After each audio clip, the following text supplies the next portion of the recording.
नमस्कार मित्रों, स्वागत है एक बार फिर से आपका अपने ही चैनल जेवी डिवोशनल।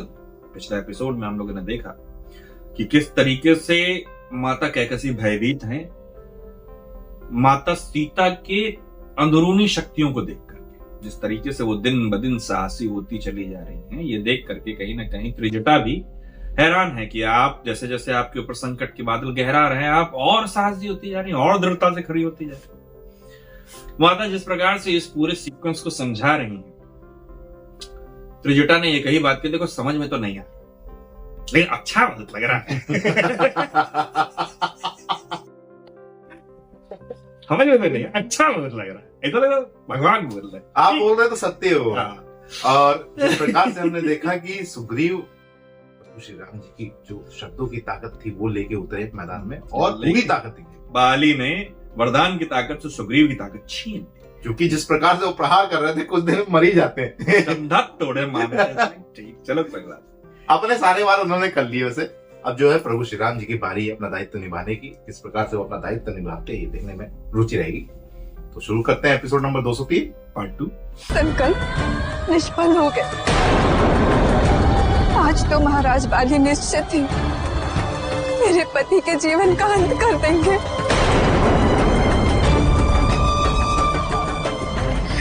नहीं रोमा, अधर्म की तलवार चाहे कितनी शक्तिशाली क्यों ना हो, सत्य और धर्म से बनी ढाल को कभी नहीं काट सकती। और क्या तुम जानती हो, सुग्रीव जानता है कि उसके बड़े भाई की शक्तियों के समक्ष कोई नहीं टिक सकता। और उसके पश्चात भी यदि सुग्रीव ने बाली को चुनौती दी है और वो भी ऋषिमुख पर्वत से बाहर आकर, तो उसका कोई ना कोई कारण अवश्य है जो हमें ज्ञात नहीं। नहीं दीदी, मुझे लगता है उन्होंने भावावेश में आकर ही महाराज बाली को चुनौती दी है।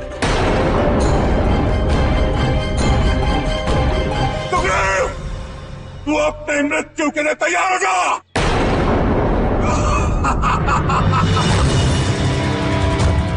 सुग्रीव हटो।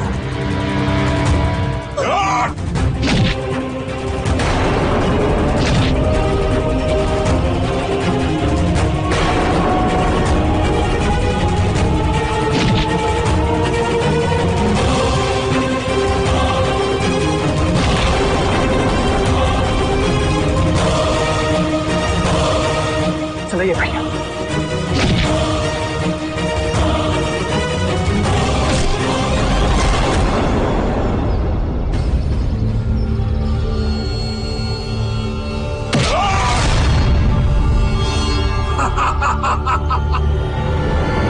भैया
आउट।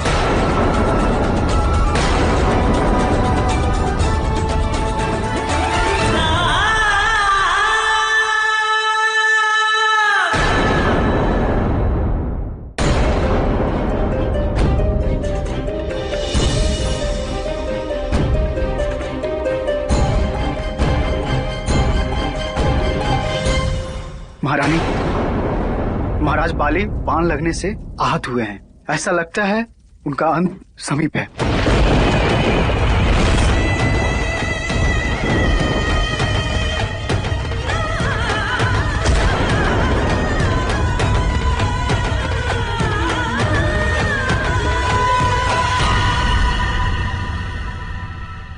राजा दशरथ के ज्येष्ठ पुत्र राम, मैंने तो सुना था कि आप बहुत धर्म पढ़ाएंगे। क्या एक योद्धा के लिए चुनौती देकर उससे युद्ध करना धर्म नहीं है?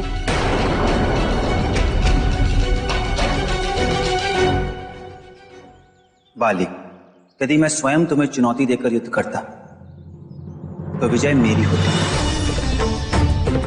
युद्ध के नियमानुसार किष्किंधा का राजा मुझे माना जाता, किंतु इस समय मैं सन्यासी धर्म का पालन कर रहा हूं और एक सन्यासी के लिए राजपाट व्यर्थ है। मैंने जो भी किया तो सुग्रीव के सहायक, मित्र और सेनापति होने के नाते किया। मैंने अपनी प्रतिष्ठा के लिए कुछ भी नहीं किया। सामने से मार नहीं सकते थे, समझता हूं,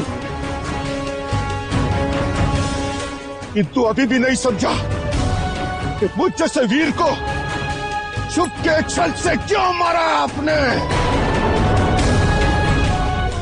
एक व्याध की भांति मुझ जैसे बलशाली शक्तिशाली के लिए ऐसी मृत्यु क्यों क्यों?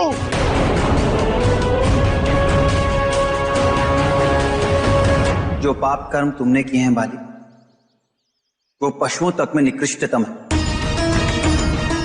और जब तुमने ऐसी पाशविकता का प्रदर्शन किया, उसके उपरांत एक व्याध के भांति तुम्हारा अंत करने के अतिरिक्त कोई और विकल्प नहीं था। जैसे तुम्हारे कर्म, परिणाम भी उसी के अनुकूल। नहीं राम, नहीं, तुम्हारे शब्द मेरे मन को शांति नहीं दे सकते हैं। किसी भी प्राणी के कर्मों का आकलन उसके वातावरण, उसकी परिस्थितियों के संबंध में करना चाहिए। अब वानर, हमारी प्रकृति आप मनुष्य से सर्वथा भिन्न है। आपके समाज के नियम हमारे नियमों से भिन्न है।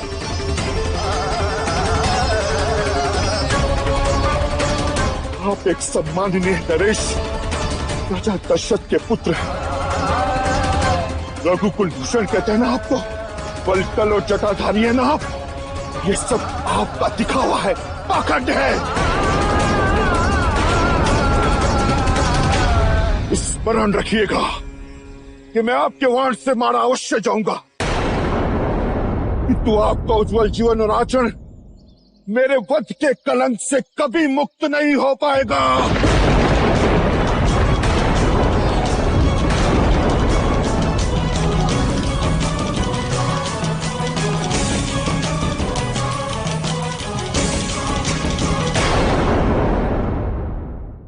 रघुनंदन, संपूर्ण संसार ही काल के अधीन है, सबको एक न एक दिन तो मरना ही है। इसलिए मुझे अपनी मृत्यु का कोई दुख नहीं है,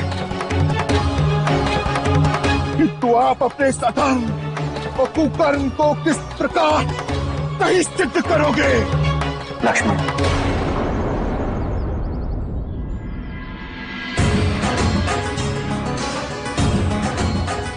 जो स्वयं अधर्म, अनीति और पाप में आकंठ डूबा हो, उसके मुख से धर्म, नीति और सदाचार की बातें आडंबर प्रतीत होती हैं भाई। और रही बात कर्म फल की, तो मेरे कृत्य का परिणाम अवश्य होगा और वो मुझे स्वीकार्य है।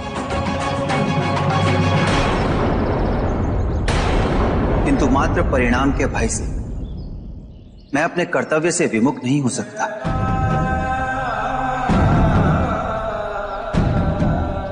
मेरे प्रत्येक कृत्य का परिणाम मुझे सहर्ष स्वीकार है। अंत समय है बाली। अब तो एक क्षण के लिए अपने पाप कर्मों का स्मरण करो। उस समय तुम्हारा धर्म कहां गया था जब तुमने अपने निरपराध भाई को किष्किंधा से बहिष्कृत कर दिया था, जब तुम अपने निर्दोष भाई की हत्या करने चले थे, उस समय तुम्हारा धर्म सो रहा था।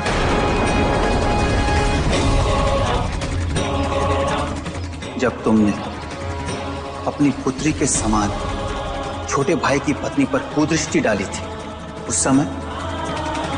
समय अपने धर्म का स्मरण नहीं आया था। तुमने कहा तुम एक वानर, किंतु वानर होने के साथ ही तुम एक राजा, एक पति, एक बड़े भाई और एक श्वशुर तुल्य भी हो।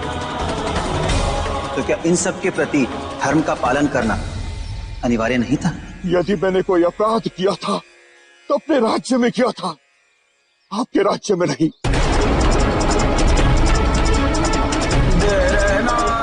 और फिर मेरी आपसे कोई व्यक्तिगत शत्रुता भी नहीं थी,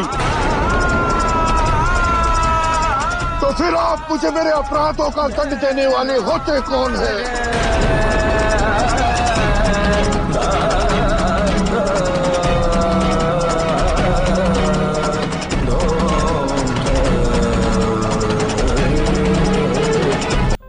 सुग्रीव की पत्नी रोमा और बाली की पत्नी के मध्य जो संवाद हो रहा था, उसमें कहीं ना कहीं हम देख पा रहे थे कि किस तरीके से रोमा के दुख को देख करके महारानी को यह लग रहा था कि यदि अंत हो जाए बाली का तो सही है। लेकिन जैसे ही बाली के अंत की खबर उनको मिली कि एक बाण उनके सीने के आर पार चला गया है, सहसा वो एक, जिसे कहते हैं, पत्नी बाहर निकल के आ गई। वो न्याय व्याय सब गया बाद में, अभी एक पत्नी और पति के बीच में जो प्रेम है वो झलक के बाहर देखते हैं। वो जाती हैं मरणासन अवस्था में जो पड़े हुए हैं बाली, और उसके उपरांत बाली के जो कटाक्ष है कि इस कार्य के लिए आपको जीवन पर्यंत याद किया जाएगा, ये कार्य उस तरीके से आपने नहीं किया, आप कौन होते हैं मेरे राज्य में घुस के मुझे सही गलत बताया। मैं जो भी कृत्य मैं वानर हूँ, मेरे राज्य में ऐसा ही होता है, इधर ऐसा ही चलता है। अच्छा, तो मुझे लगा कुछ भी आप कह लो, गलती मैं अपनी नहीं मानने वाला, मैंने कुछ नहीं किया। देखिए, हमें पता है कि राम जी के बाद कृष्ण जी का प्रकरण आया। राम जी के प्रकरण में ही कृष्ण जी वाले प्रकरण की शुरुआत हो गई। जैसे कि अभी बाली मरते मरते कई प्रकार के ऐसे सवाल पूछे गए जो बेतुके बेहिसाब है कि जब तुम खुद अधर्म कर रहे हो तो उसको अपने बल से सही कर रहे हो, लेकिन जब तुम्हारे प्रति कोई अपना बल दिखा रहा है तो तुम कह रहे हो ये तो अधर्म है। यही हाल हुआ था, चीटिंग है। ये तो चीटिंग है। यही हाल होगा रावण का भी।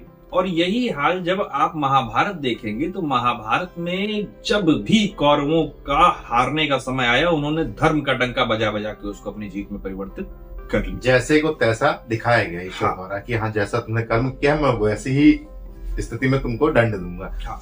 अभी तो आप होते कौन है दंड देने वाले? मेरे को पहले ये बताओ कि आपसे न मेरी कोई व्यक्तिगत मित्र शत्रुता है, न मैंने आपकी राज्य में जाकर कोई उपद्रव मचाया है। अभी पता नहीं क्यों मुझे ऐसा लग रहा है कि प्रभु श्री राम जी ने जिस प्रकार से उनसे कहा कि अंतिम क्षण है, मान लो, कुछ याद कर लो कि तुमने क्या पाप किए हैं, लेकिन वो जो गलती नहीं मान रहे कि आप कौन है, आप कौन है। मुझे ऐसा लगा कि दिव्य दर्शन मिलेंगे, दिव्य स्वरूप दिखाया जाएगा कि हम है कौन। लगता है तेरा रिश्ते में तो हम तुम्हारे नाम है नारायण। चलिए इस एपिसोड को करते हैं यही समाप्त। शीघ्र ही मिलेंगे नए के साथ।